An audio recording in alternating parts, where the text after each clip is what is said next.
السلام علیکم ورحمۃ اللہ وبرکاتہ۔ نحمده ونصلی علی رسولہ الکریم، اما بعد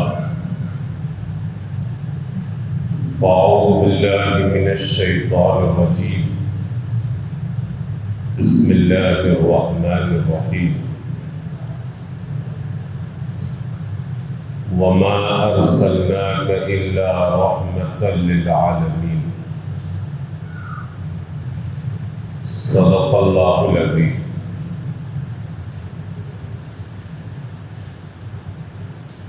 معزز سامعین کرام،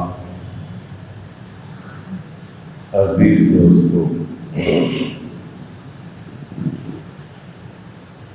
اللہ رب العزت کا لاکھ لاکھ شکر اور اس کا احسان ہے کہ اس نے کچھ کہنے اور سننے کی توفیق عطا فرمائی۔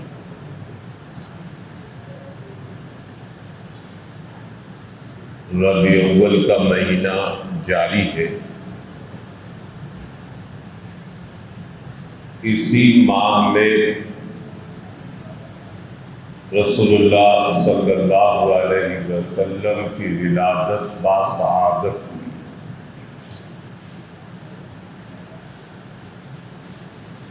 کم و بیش اللہ تعالیٰ نے 1,24,000 انبیاء علیہ السلام کو اس دنیا کے اندر بھیجا۔ 104 یا 114 کتابیں اللہ تعالیٰ نے نازل فرمائی۔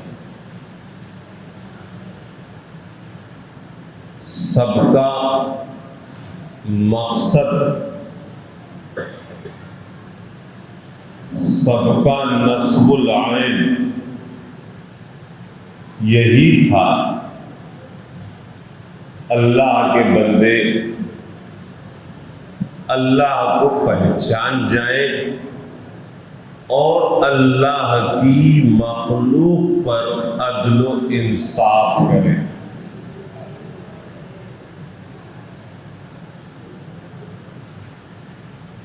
تلک الایام نداولها بین الناس، یہ دن عدلتے بدلتے رہتے ہیں۔ جس طرح انسان کے حالات اور کیفیت بدلتے رہتی ہے، اسی طرح دنیا کے بھی حالات عدلتے بدلتے رہتے ہیں۔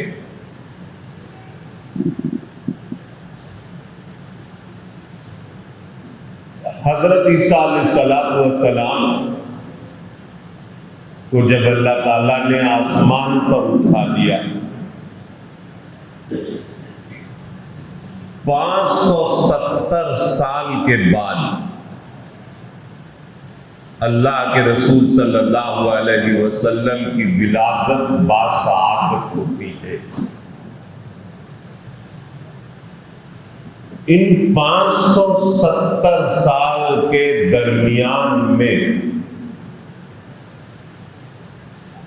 دنیا نے بڑے ہی رنگ دیکھے۔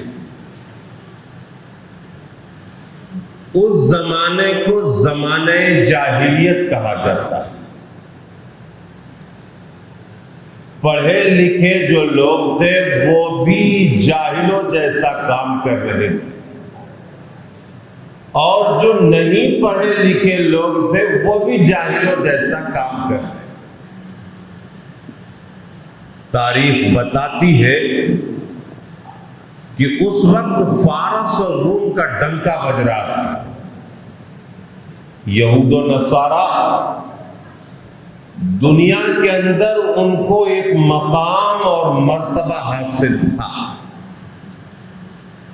مجوسیوں کا آتش کدہ روشن تھا، جل رہا تھا، لیکن سارے لوگ عقیدہ توحید سے محروم تھے، ایک اللہ کی عبادت سے کوسوں دور تھے۔ یہودیوں کا الگ عقیدہ، نصرانیوں کا الگ عقیدہ، مجوسیوں کا الگ عقیدہ، کفاروں کا الگ عقیدہ، مشرکین کا الگ عقیدہ. اس طرح سے جو سینکڑوں قسم کے، ہزاروں قسم کی قومیں اور ہزاروں قسم کے بستیاں، ہزاروں قسم کے لوگ اندھیروں میں زندگی گزارتے،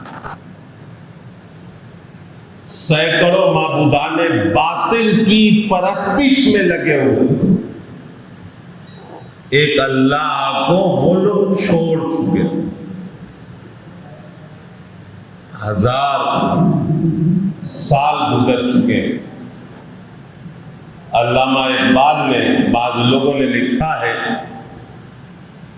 کہ علامہ اقبال نے جو ایک شعر جو عام طور پہ لوگ پڑھتے ہیں، ہزاروں سال نرگس اپنی بے نوری پہ روتی ہے، بڑی مشکل سے ہوتا ہے چمن میں دیدور پیدا. یہ شعر علامہ اقبال نے حضور اکرم صلی اللہ علیہ وسلم کی شان میں کہا کہ ہزاروں سال جو شب و روز کی گردش ہوئی، ایک حالات پیدا ہوئے، ایک چیزیں پیدا ہوئی، اس کے بعد اللہ تعالیٰ نے بڑی مشکل سے ہوتا ہے چمن میں دیدور پیدا. جس طرح باغ کے اندر خوبصورتی یا اس کے اندر رویدگی پیدا ہوتی ہے، اسی طرح اللہ تعالیٰ نے اس دنیا کے اندر رسول اللہ صلی اللہ علیہ وسلم کو بھیجا. دنیا اندھیرے میں تھی. جب اللہ کے رسول صلی اللہ علیہ وسلم کی ولادت باسعادت ہوئی، مشہور قول کے مطابق 12 ربیع الاول، بعض لوگوں نے 9 ربیع الاول بھی لکھا ہے. 12 ربیع الاول بروز دوشنبہ پیر صبح 7 کے وقت اللہ کے رسول صلی اللہ علیہ وسلم اس دنیا میں تشریف لائے، پیدا ہوئے. ولادت کے وقت بھی حالات بتاتے ہیں، تاریخ کی کتابیں بتاتی ہیں، یا حضور اکرم صلی اللہ علیہ وسلم کی والدہ کا قول بھی ذکر کیا جاتا ہے.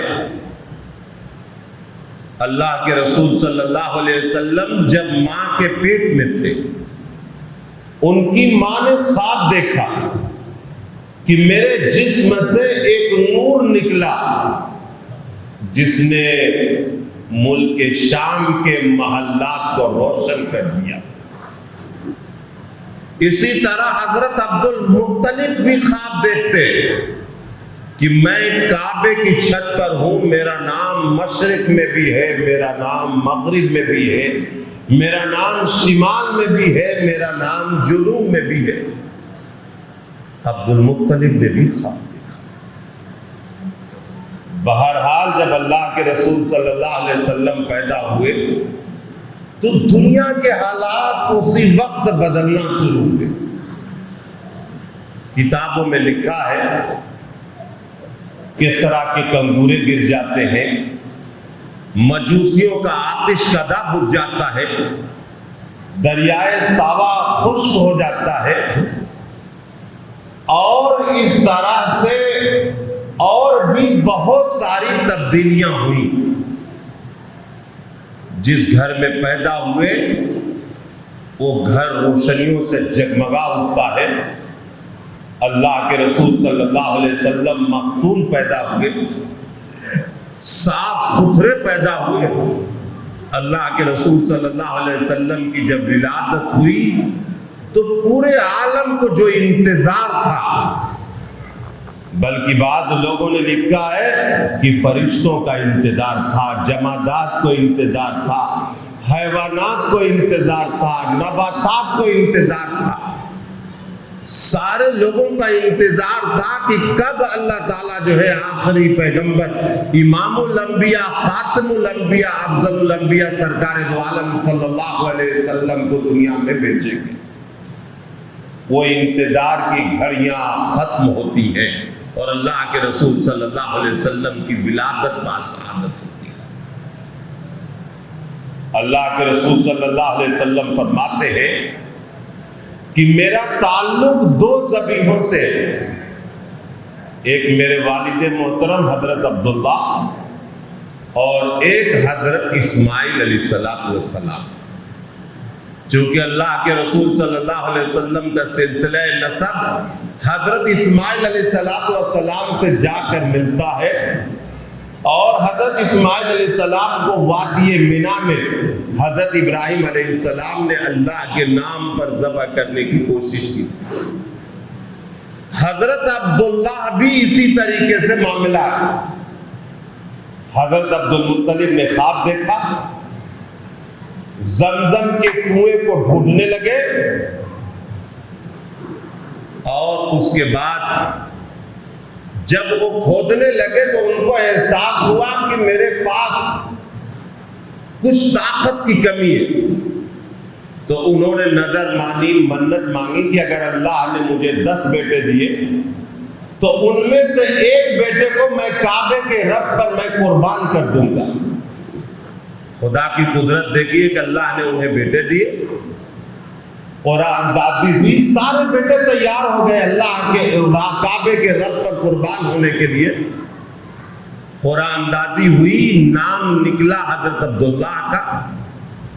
حضرت عبداللہ کی ولادت کے وقت حضرت عبد المطلب نے جو خواب دیکھا تھا کہ میرا نام مشرق میں بھی ہے، مغرب میں بھی ہے، شمال میں بھی ہے، جنوب میں بھی ہے، یہ خواب جو انہوں نے دیکھا تھا جب ان کا قرآن میں نام نکلا تو ان کو مایوسی ہوئی اور کہا لگ رہا کہ میرے خوابوں کی تعبیر مکمل نہیں ہوگی. اب اس کے بعد مشورہ ہوا، مشورے میں یہ طے پایا کہ پھر کیا ہے، اس کے اندر جو ہے قرآن ڈالا جائے. چنانچہ 10 اونٹ رکھے گئے. اس طرح 100 اونٹ کے بدلے میں 100 اونٹ ایک طرف رکھے گئے اور ایک طرف حضرت عبداللہ رکھے گئے. تو جب 100 اونٹوں کا نام قرآن میں نکلا تو حضرت عبداللہ کی جان بچی، اور وہ ان کے بدلے میں 100 اونٹ کو حضرت عبد المطلب نے کعبے کے رب پر کے نام پر جو ہے قربان کیا. اللہ کے رسول صلی اللہ علیہ وسلم ان دونوں قربانیوں کی طرف اشارہ فرما رہا ہے کہ میرا تعلق دو جو ہے ذبیحوں سے ہے. صاحب سیر لکھتے ہیں ہر ایک انسان کو قربانی دینے کا جذبہ ہونا چاہیے. کسی انسان کی زندگی صرف اسی تک نہیں ہوتی بلکہ اس کے مستقبل تک کے لیے ہوتی ہے. ہم یہ سمجھیں کہ ہمارا صرف حال ہے، ایسا نہیں ہے. ہم صرف اس وقت زندگی گزار رہے، بس ہمارا معاملہ یہیں پہ ختم ہو جائے، ایسا نہیں ہے. پورے منصوبہ بندی کے ساتھ، پورے پلاننگ کے ساتھ انسان کو اپنے ماتحتوں کے لیے قربانیاں دینی چاہیے، ان کے لیے کچھ نہ کچھ چیزیں چھوڑ دینی چاہیے. جب ہم کچھ قربانی دیں گے، جب ہم کچھ کریں گے، کچھ ہم کارنامے انجام دیں گے تو ہماری نسلیں ہمیں یاد رکھیں گی. ہماری نسلیں کیا ہے؟ ہمیں یاد رکھیں گی. ہم جب اپنے نفس کی قربانی دیں گے، ہم کیا ہے اپنے وقت کی قربانی دیں گے، ہم کوئی کارنامہ انجام دیں گے، جب ہم اللہ کی رضا کے لیے کوئی کام کریں گے اور وہ کام تاریخ کا حصہ بن جائے، وہ کام ہماری زندگی کا اہم مرحلہ بن جائے، وہ کام ہمارے آنے والی نسلوں کے لیے ایک نمونہ بن جائے، یہ انسان کو سوچ کر زندگی گزارنی چاہیے. اللہ کے رسول صلی اللہ علیہ وسلم نے کیا فرمایا کہ میرا تعلق دو ذبیحوں سے ہے، اور وہ دو ذبیحے کہ جو اللہ کے نام پر قربان ہونے کے لیے تیار ہے. یہ اللہ کے رسول صلی اللہ علیہ وسلم نے ارشاد فرمایا. اس سے مطلب یہ نکلتا ہے کہ آنے والی نسلوں کے لیے یا ہر وقت مسلمانوں کے لیے قربانی کا جذبہ ہونا چاہیے، اللہ کے لیے قربانی دینے کا معاملہ ہونا چاہیے، اللہ کے لیے اپنا سب کچھ قربان کرنے کے لیے انسان کو تیار ہونا چاہیے.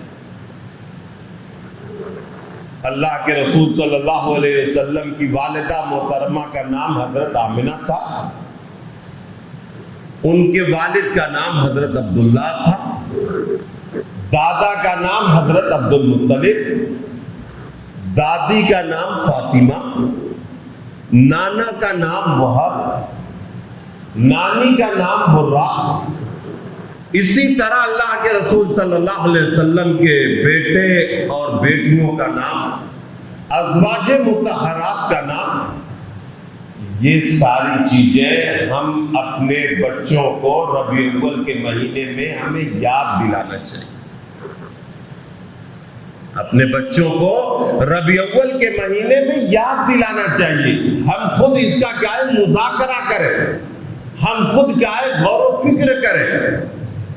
انسان جب کیا ہے سیرت النبی کا مطالعہ کرتا ہے صلی اللہ علیہ وسلم، تو اس کے لیے بہت سارے کیا ہے راستے ملیں گے، بہت ساری راہیں کھلیں گی۔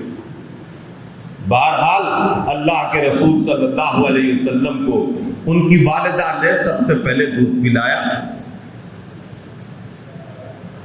حضرت عبد المطلب نے خوشی کے اندر اشعار کہے اور انہوں نے حضور اکرم صلی اللہ علیہ وسلم کا نام محمد رکھا۔ ان کی والدہ حضرت آمنہ نے خواب دیکھا تھا کہ میرے بیٹے کا نام احمد رکھا جائے گا، چنانچہ انہوں نے احمد رکھا۔ محمد اور احمد یہ رسول اللہ صلی اللہ علیہ وسلم کے اصلی نام، ورنہ تو رسول اللہ صلی اللہ علیہ وسلم کے صفاتی نام اگر قرآن و حدیث میں جمع کیے جائے تو 100 سے بھی زائد ہوا کرتے ہیں۔ وہ دانائے سبل، ختم رسول، مولائے کل، جس نے غبار راہ کو بخشا، فروغ وادی سینا، نگاہ عشق و مستی میں وہی اول وہی آخر، وہی قرآن وہی فرقان وہی اصلی وہی طاہا۔ اللہ کے رسول صلی اللہ علیہ وسلم کے تو بہت سارے نام، لیکن یہ دو نام محمد اور احمد، بہت سارے بچے ان کا نام بھی محمد رہتا، مگر ان سے پوچھا جائے کہ آپ کے رسول صلی اللہ علیہ وسلم کا کیا نام ہے تو وہ نہیں بتا پاتے۔ یہ دو نام ہے محمد اور احمد۔ محمد اور احمد کے معنی ہوتے ہیں بہت زیادہ تعریف کرنے والا، اور یہ بھی معنی ہوتا ہے کہ جس کی بہت زیادہ تعریف کی گئی ہو۔ اس زمانے کے اندر محمد اور احمد نام کے نہیں کوئی تھے، بالکل مکہ کے لیے نیا نام تھا۔ اور اللہ کے رسول صلی اللہ علیہ وسلم نے یہ بات فرمائی ہے کہ ناموں میں خیر الاسماء عبدا وحمدا، ناموں میں سب سے بہتر نام وہ ہوتا ہے جس میں عبدیت کا اظہار ہو یا حمدیت کا اظہار، جس میں اللہ کی عبدیت، اللہ کی بندگی کا اظہار کیا جاتا ہو یا اللہ کی تعریف کا اظہار کیا جاتا ہو۔ تو محمد اور احمد، اللہ کے رسول صلی اللہ علیہ وسلم نے اللہ کی اتنی تعریف کی، اتنی تعریف اس روئے زمین پر اس کائنات کے اندر کسی نے نہیں، جتنا اللہ کے رسول صلی اللہ علیہ وسلم نے رب العالمین کی تعریف فرمائی، جتنا رب العالمین کا احترام کیا، رب العالمین کو جس طرح سے پسند کیا، جس طرح سے چاہا، جس طرح سے تعارف کرایا، اس روئے زمین کے اوپر کسی نے ایسا نہیں کیا۔ اسی وجہ سے کہا جاتا ہے کہ حسن یوسف دم عیسیٰ ید بیدا داری، آنچ خوبا ہما دارند تو تنہا داری۔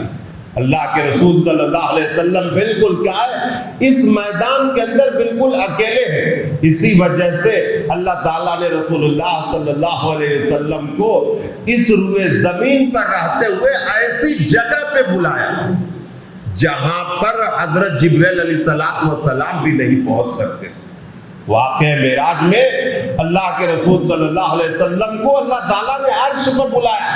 جبرائیل علیہ السلام بھی وہاں تک نہیں پہنچ سکتے تھے. دنا فتدلا، اللہ کے رسول صلی اللہ علیہ وسلم بالکل اللہ کے قریب ہو جاتے ہیں. وَرَفَعْنَا لَكَ ذِكْرَكَ، ہم نے آپ کے ذکر کو بلند کر دیا. نماز ہو، کوئی بھی عبادت ہو، دعا ہو، اللہ تعالیٰ نے جس طرح سے اپنے ذکر کو پسند کیا، اسی طرح رسول اللہ صلی اللہ علیہ وسلم کے ذکر کو پسند کیا. صلی اللہ علیہ وسلم جتنا کثرت سے درود پڑھیں گے، اور جہاں جہاں اللہ تعالیٰ نے فرمایا کہ میری اطاعت کرنا، وہاں پہ رسول کی اطاعت بھی کرنا. قُلْ اطیعوا اللَّهَ وَاطِیعُوا الرَّسُولَ، مَن یُطِعِ اللَّهَ وَالرَّسُولَ، جس نے اللہ کی اطاعت کی اور رسول کی اطاعت کی. کوئی جگہ اللہ تعالیٰ نے رسول اللہ صلی اللہ علیہ وسلم کو نہیں چھوڑا. ہر جگہ یہی فرمایا کہ دیکھو اللہ اور اللہ کے رسول صلی اللہ علیہ وسلم کا کہنا مانو، اسی میں تمہاری کیا ہے کامیابی ہے. قُلْ إِن كُنتُمْ تُحِبُّونَ اللَّهَ فَاتَّبِعُونِي يُحْبِبْكُمُ اللَّهُ وَيَغْفِرْ لَكُمْ ذُنُوبَكُمْ.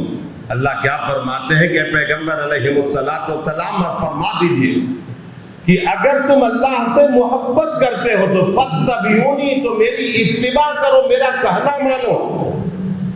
اللہ تم سے محبت کرنے لگے گا، اللہ تعالیٰ تمہارے گناہوں کو معاف فرما دے گا. تو اللہ تعالیٰ نے رسول اللہ صلی اللہ علیہ وسلم کی بہت ہی تعریف کی، اور اللہ نے بھی رسول اللہ صلی اللہ علیہ وسلم کو بہت بڑا مقام عطا فرمایا. امام الانبیاء بنایا، خاتم الانبیاء بنایا، افضل الانبیاء بنایا، رحمت للعالمین بنایا. اللہ کے رسول صلی اللہ علیہ وسلم کا اتنا بڑا مقام ہے کہ وَرَفَعْنَا لَكَ ذِكْرَكَ، اللہ تعالیٰ نے ان کے ذکر کو بلند کر دیا، اور اتنا بلند کر دیا کہ اللہ کے بعد اگر کوئی ذات ہے تو وہ رسول اللہ صلی اللہ علیہ وسلم کی ذات. ہم کتنے خوش نصیب ہیں کہ ان کے ہم امتی ہیں. ہم بہت ہی خوش نصیب ہیں کہ ہم ان کے امتی. اور جب ہم ان کے امتی ہیں تو جس طرح اللہ کے رسول صلی اللہ علیہ وسلم نے اللہ کی تعریف کی، اور محمد اور احمد کے معنی ہوتے ہیں کہ جن کی بہت زیادہ تعریف ہو. ایک تو زبان سے تعریف ہو، دوسرے وہ کام کیے جائیں جس سے وہ خوش ہو جائیں. حدیث میں آتا ہے کہ ہم درود شریف پڑھتے ہیں، اللہ تعالیٰ جو ہے اس درود شریف کو فرشتوں کے ذریعے رسول اللہ صلی اللہ علیہ وسلم کے روضے اقدس میں پہنچاتے ہیں. خوش ہوتے ہیں. اللہ کے رسول صلی اللہ علیہ وسلم خوش ہوتے ہیں. اللہ کے رسول صلی اللہ علیہ وسلم نے ہمیں عرش پہ نہیں بھولے، ہر جگہ ہمارا خیال رکھا.